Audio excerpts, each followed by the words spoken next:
السلام علیکم دوستو، اسلامی ادوار چینل پہ آپ سب کو خوش آمدید۔ آج میں آپ کے لیے شمشیر بے نیام کی 27ویں ایپیسوڈ لے کے آیا ہوں، تو چلیے آئیے شروع کرتے ہیں۔ شہر میں افراتفری اور لڑنے والوں کی بھاگ دوڑ اور للکار میں جب چند عورتوں کی مترنم آوازیں سنائی دینے لگیں۔ ان کی آوازیں ایک آواز بن گئی تھی۔ وہ رزمیہ گیت گا رہی تھی جس میں رسول اللہ صلی اللہ علیہ وآلہ وسلم کے قتل کا ذکر تھا۔ بڑا جوشیلا اور بھڑکا دینے والا گیت تھا۔ یہ عورتیں گلیوں میں یہ گیت گاتی پھر رہی تھیں۔ چند ایک مسلح شتر سواروں کو مدینہ کی طرف سے آنے والے راستے پر اور 2-3 اور سمتوں کو دوڑا دیا گیا کہ وہ مسلمانوں کی پیش قدمی کی خبریں پیچھے پہنچاتے رہیں۔ عورتیں اونچے مکانوں کی چھتوں پر چڑھ کر مدینہ کی طرف دیکھ رہی تھیں۔ سورج افق میں اترتا جا رہا تھا۔ صحرا کی شفق بڑی دل فریب ہوا کرتی ہے، مگر اس شام مکہ والوں کو شفق میں لہو کے رنگ دکھائی دے رہے تھے۔ کہیں سے کسی بھی طرف گرد اٹھتی نظر نہیں آ رہی تھی۔ انہیں اب تک آ جانا چاہیے تھا۔ خالد نے اکرمہ اور صفوان سے کہا، ہم اتنی جلدی خندق نہیں کھود سکتے، ہم خندق کا سہارا لے کر نہیں لڑیں گے۔ اکرمہ نے کہا، ہم ان کے محاصرے پر حملے کریں گے۔ صفوان نے کہا، ان کے پاؤں جمنے نہیں دیں گے۔ سورج غروب ہو گیا، رات گہری ہونے لگی، کچھ بھی نہ ہوا۔ مکہ میں زندگی بیدار اور سرگرم رہی جیسے وہاں رات آئی ہی نہ ہو۔ عورتوں، بچوں اور بوڑھوں کو قلعوں جیسے مکانوں میں منتقل کر دیا گیا تھا، اور جو لڑنے کے قابل تھے وہ اپنے سالاروں کی ہدایات پر شہر کے ارد گرد اپنے مورچے مضبوط کر رہے تھے۔ رات آدھی گزر گئی، مدینہ والوں کی آمد کے کوئی آثار نظر نہیں آئے۔ پھر رات گزر گئی۔ خالد ابو سفیان نے پوچھا، کہاں ہیں وہ؟ اگر تم یہ سمجھتے ہو کہ وہ نہیں آئیں گے تو یہ بہت خطرناک فریب ہے جو تم اپنے آپ کو دے رہے ہو۔ خالد نے کہا، محمد صلی اللہ علیہ وآلہ وسلم کی عقل تک تم نہیں پہنچ سکتے۔ جو وہ سوچ سکتا ہے وہ تم نہیں سوچ سکتے۔ وہ آئیں گے۔ اس وقت تک مسلمان چند ایک مار کے دوسرے قبیلوں کے خلاف لڑ کر اپنی دھاک بٹھا چکے تھے۔ ان میں غزوہ خیبر ایک بڑا مارکا تھا، انہیں جنگ کا تجربہ ہو چکا تھا۔ ابو سفیان، خالد نے کہا، میں تمہیں خبردار کرتا ہوں کہ مسلمان اب وہ نہیں رہے جو تم نے احد میں دیکھے تھے۔ اب وہ لڑنے کے ماہر بن چکے ہیں۔ ان کا ابھی تک سامنے آنا بھی ایک چال ہے۔ ابو سفیان کچھ کہنے ہی لگا تھا کہ ایک شتر سوار نظر آیا جس کا اونٹ بہت تیز رفتار سے دوڑتا آیا تھا۔ ابو سفیان اور خالد کے قریب آ کر اس نے اونٹ روکا اور کود کر نیچے آیا۔ میری آنکھوں نے جو دیکھا ہے وہ تم نہیں مانو گے۔ شتر سوار نے کہا، میں نے مسلمانوں کو حدیبیہ میں خیمہ زن دیکھا ہے۔ وہ محمد صلی اللہ علیہ وآلہ وسلم اور اس کا لشکر نہیں ہو سکتا۔ ابو سفیان نے کہا، خدا کی قسم میں محمد صلی اللہ علیہ وآلہ وسلم کو اس طرح پہچانتا ہوں جس طرح تم دونوں مجھے پہچانتے ہو۔ شتر سوار نے کہا، اور میں نے ایسے اور آدمیوں کو بھی پہچانا ہے جو ہم میں سے تھے لیکن ان کے ساتھ جا ملے تھے۔ حدیبیہ مکہ سے 13 میل دور مغرب میں ایک مقام تھا۔ رسول کریم صلی اللہ علیہ وآلہ وسلم خون ریزی سے بچنا چاہتے تھے، اس لیے اب صلی اللہ علیہ وآلہ وسلم مکہ سے دور حدیبیہ میں جا خیمہ زن ہوئے تھے۔ ہم ان پر شب خون ماریں گے۔ خالد نے کہا، انہیں ستانے نہیں دیں گے۔ وہ جس راستے سے حدیبیہ پہنچے ہیں اس راستے نے انہیں تھکا دیا ہوگا، ان کی ہڈیاں ٹوٹ رہی ہوں گی۔ وہ تازہ دم ہو کر مکہ پر حملہ کریں گے۔ ہم انہیں آرام نہیں کرنے دیں گے۔ ہم انہیں وہاں سے بھگا سکتے ہیں۔ ابو سفیان نے کہا، چھاپا مار جیش تیار کرو۔ رسول اکرم صلی اللہ علیہ وآلہ وسلم نے اپنی خیمہ گاہ کی حفاظت کا انتظام کر رکھا تھا۔ گھوڑ سوار جیش رات کو خیمہ گاہ کے ارد گرد گشتی پہرا دیتے تھے، دن کو بھی پہرے کا انتظام تھا۔ ایک اور گھوڑ سوار جیش نے اپنے جیسا ایک گھوڑ سوار جیش دیکھا جو خیمہ گاہ سے دور آہستہ آہستہ چلا جا رہا تھا۔ مسلمان سوار ان سواروں کی طرف چلے گئے۔ وہ قریش کے سوار تھے جو وہاں نہ رکے اور دور چلے گئے۔ کچھ دیر بعد وہ ایک اور طرف سے آتے نظر آئے اور مسلمانوں کی خیمہ گاہ سے تھوڑی دور رک کر چلے گئے۔ دوسرے روز وہ سوار خیمہ گاہ کے قریب آ گئے۔ اب کے مسلمان سواروں کا ایک جیش جو خیمہ گاہ سے دور نکل گیا تھا واپس آ گیا۔ اس جیش نے ان سواروں کو گھیر لیا۔ انہوں نے گھیرے سے نکلنے کے لیے ہتھیار نکال لیے۔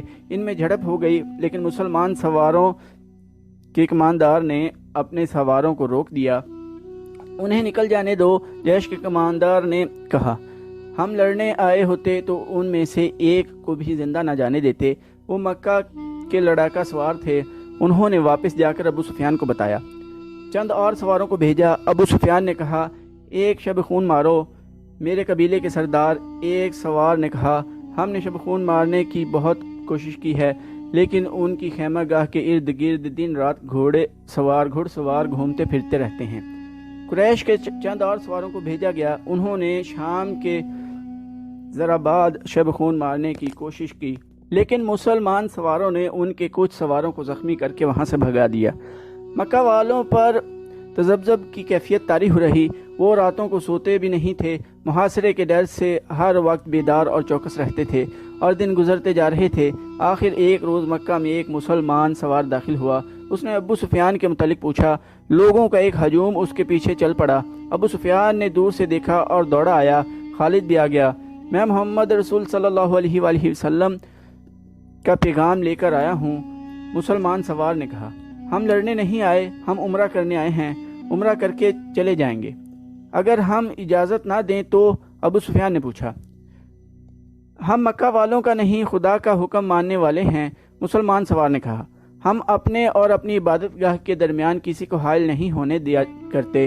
اگر مکہ کے مکان ہمارے لیے رکاوٹ بنیں گے تو خدا کی قسم مکہ ملبے اور کھنڈروں کی بستی بن جائے گی۔ اگر یہاں کے لوگ ہمیں روکیں گے تو مکہ کی گلیوں میں خون بہے گا۔ ابو سفیان، ہم امن کا پیغام لے کر آئے ہیں اور یہاں کے لوگوں سے امن کا تحفہ لے کر جائیں گے۔ خالد کو وہ لمحے یاد تھے جب یہ مسلمان سوار پروکار لہجے میں دھمکی دے رہا تھا۔ خالد کا خون کھول اٹھنا چاہیے تھا، لیکن اسے یہ آدمی بڑا اچھا لگا تھا۔ اسے ابو سفیان کا جواب بھی جو اس نے رسول کریم صلی اللہ علیہ وآلہ وسلم کو بھیجا تھا اچھا لگا تھا۔ ابو سفیان نے کہا تھا کہ دونوں طرف کے ذمہ دار آدمی صلح سمجھوتے کی شرائط طے کریں۔ پھر ایک صلح نامہ تحریر ہوا تھا جسے صلح حدیبیہ کا نام دیا گیا۔ مسلمانوں کی طرف سے اس پر رسول اکرم صلی اللہ علیہ وآلہ وسلم نے اور قریش کی طرف سے سہیل بن عمرو نے دستخط کیے تھے۔ اس صلح نامے میں طے پایا تھا کہ مسلمان اور اہل قریش 10 سال تک نہیں لڑیں گے، اور مسلمان آئندہ سال عمرہ کرنے آئیں گے اور مکہ میں 3 دن ٹھہر سکیں گے۔ رسول کریم صلی اللہ علیہ وآلہ وسلم قریش میں سے تھے۔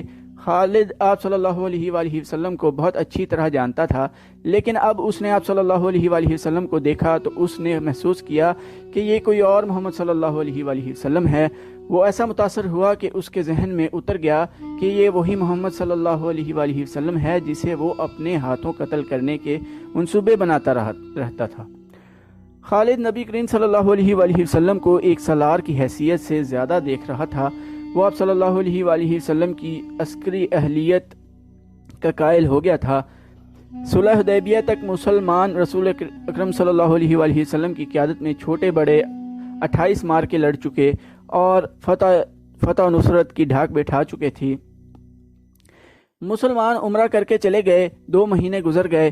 ان 2 مہینوں میں خالد پر خاموشی طاری رہی، لیکن اس خاموشی میں ایک طوفان اور ایک انقلاب پرورش پا رہا تھا۔ خالد نے مذہب میں کبھی دلچسپی نہیں لی تھی۔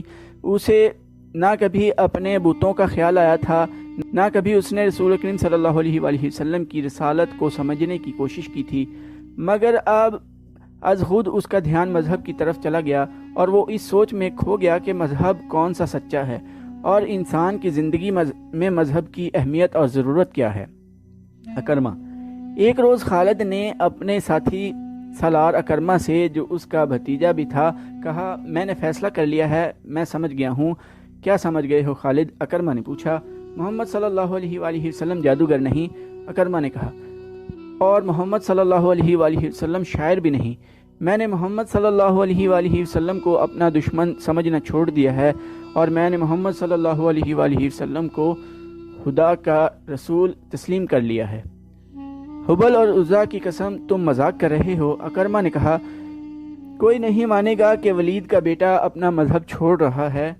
ولید کا بیٹا اپنا مذہب چھوڑ چکا ہے، خالد نے کہا۔ کیا تم بھول گئے ہو کہ محمد صلی اللہ علیہ وآلہ وسلم ہمارے کتنے آدمیوں کو قتل کرا چکا ہے؟ اکرمہ نے کہا۔ تم ان کے مذہب کو قبول کر رہے ہو جن کے خون کے ہم پیاسے ہیں۔ میں نے فیصلہ کر لیا ہے اکرما، خالد نے دو ٹوک لہجے میں کہا۔ میں نے سوچ سمجھ کر فیصلہ کیا ہے۔ اسی شام ابو سفیان نے خالد کو اپنے ہاں بلایا۔ اکرما بھی وہاں موجود تھا۔ کیا تم بھی محمد صلی اللہ علیہ وآلہ وسلم کی باتوں میں آ گئے ہو؟ ابو سفیان نے اس سے پوچھا۔ تم نے ٹھیک سنا ہے ابو سفیان، خالد نے کہا۔ محمد صلی اللہ علیہ وآلہ وسلم کی باتیں ہی کچھ ایسی ہیں۔ مشہور مورخ واقدی نے لکھا ہے کہ ابو سفیان قبیلے کا سردار تھا۔ اس نے خالد کا فیصلہ بدلنے کے لیے اسے قتل کی دھمکی دی۔ خالد اس دھمکی پر مسکرا دیا، مگر اکرما برداشت نہ کر سکا، حالانکہ وہ خود خالد کے فیصلے کے خلاف تھا۔ ابو سفیان، اکرما نے اسے کہا، میں تمہیں اپنے قبیلے کا سردار مانتا ہوں، لیکن خالد کو جو تم نے دھمکی دی ہے وہ میں برداشت نہیں کر سکتا۔ تم میرے خالد کو اپنا مذہب بدلنے سے نہیں روک سکتے۔ اگر تم خالد کے خلاف کوئی کارروائی کرو گے تو ہو سکتا ہے کہ میں بھی خالد کے ساتھ مدینے چلا جاؤں۔ اگلے ہی روز مکہ میں ہر کسی کے زبان پر یہ الفاظ تھے، خالد بن ولید محمد صلی اللہ علیہ وآلہ وسلم کے پاس چلا گیا ہے۔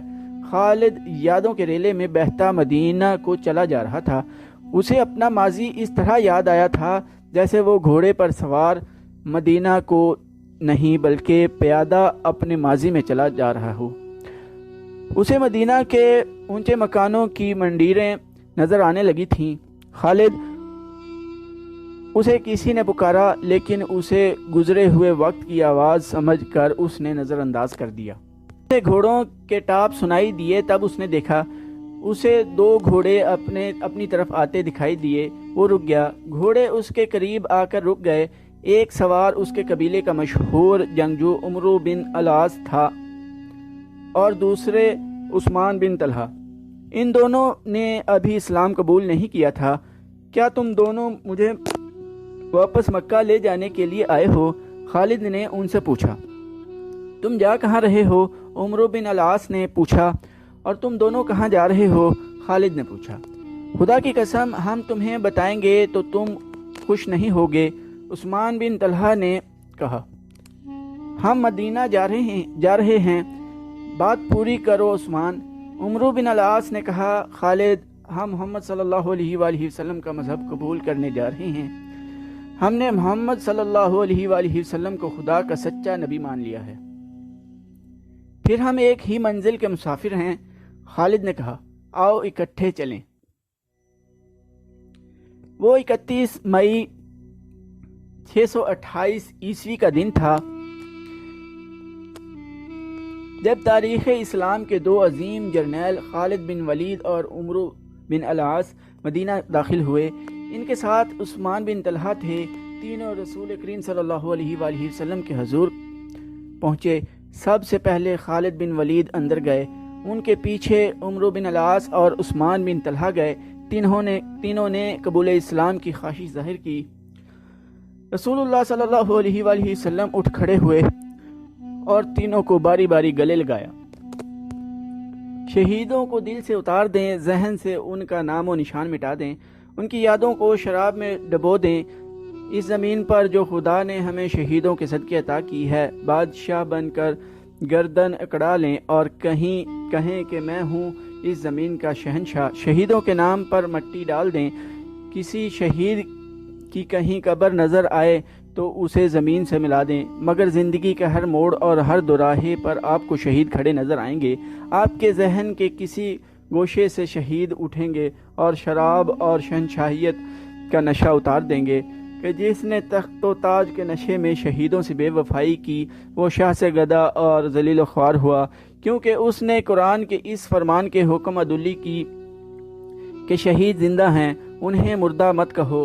عرب کے ملک اردن میں گمنام سا ایک مقام ہے جس کا نام موتا ہے۔ اس کے قریب سے گزر جانے والوں کو بھی شاید پتہ نہ چلتا ہوگا کہ وہاں ایک بستی ہے۔ اس کی حیثیت چھوٹے سے ایک گاؤں سے بڑھ کر کچھ بھی نہیں، لیکن شہیدوں نے اردن کے بادشاہ کو اپنی موجودگی کا اور اپنی زندگی کا جو انہیں اللہ تعالیٰ نے عطا کی ہے احساس دلا دیا ہے۔ وہ جس مارکے میں شہید ہوئے تھے وہ 13.5 صدیاں پہلے اس مقام پر لڑا گیا تھا۔ پھر یہ مقام گزرتے زمانے کی اڑتی ریت میں دبا چلا گیا۔ کچھ عرصے سے موتا کے رہنے والے ایک عجیب صورتحال سے دوچار ہونے لگے۔ آج بھی وہاں چلے جائیں اور وہاں کے رہنے والوں سے پوچھیں تو وہ بتائیں گے کہ ان میں سے کوئی نہ کوئی آدمی رات کو خواب میں دیکھتا ہے کہ 13.5 صدیاں پہلے کے مجاہدین اسلام چل پھر رہے ہیں۔ کفار کا ایک لشکر آتا ہے اور مجاہدین اس کے مقابلے میں جم جاتے ہیں۔ ان کی تعداد تھوڑی ہے اور لشکر کفار مانند سیلاب ہے۔ مارکا بڑا خون ریز ہے۔ یہ خواب ایک دو آدمیوں نے نہیں، وہاں کے بہت سے آدمیوں نے دیکھا ہے، اور کسی نہ کسی کو یہ خواب ابھی تک نظر آتا ہے۔ یہ لوگ پڑھے لکھے نہیں، انہیں معلوم نہیں تھا کہ 13.5 صدیاں پہلے یہاں حق و باطل کا مارکا لڑا گیا تھا، مگر ان کے خوابوں میں شہید آنے لگے۔ یہ خبر اردن کے ایوانوں تک پہنچی۔ تب یاد آیا کہ یہ وہ موتا ہے جہاں مسلمانوں اور عیسائیوں کی ایک لڑائی ہوئی تھی۔ یہ عیسائی عرب کے باشندے تھے۔ شہیدوں نے اپنے زندہ ہونے کا ایسا احساس دلایا کہ اردن کی حکومت نے جنگ موتا اور اس جنگ کے شہیدوں کی یادگار کے طور پر ایک نہایت خوبصورت مسجد تعمیر کرنے کے احکام جاری کر دیے۔ مسجد کی تعمیر 1968 میں شروع ہوئی تھی۔ اس جنگ میں 3 سپہ سالار زید رضی اللہ عنہ بن حارثہ، جعفر رضی اللہ عنہ بن ابی طالب اور عبداللہ رضی اللہ عنہ بن رواحہ یکے بعد دیگرے شہید ہو گئے تھے۔ ان تینوں کی قبریں موتا سے قریب 2 میل دور ہیں، جو ابھی تک محفوظ ہیں۔ تو دوستو، آج کی سٹوری ادھر ہی ختم کرتے ہیں۔ چینل کو سبسکرائب کرنا نہ بھولیے گا، لائک، کمنٹ اور شیئر بھی ضرور کیجیے گا۔ ٹائم دینے کے لیے شکریہ۔ اللہ حافظ۔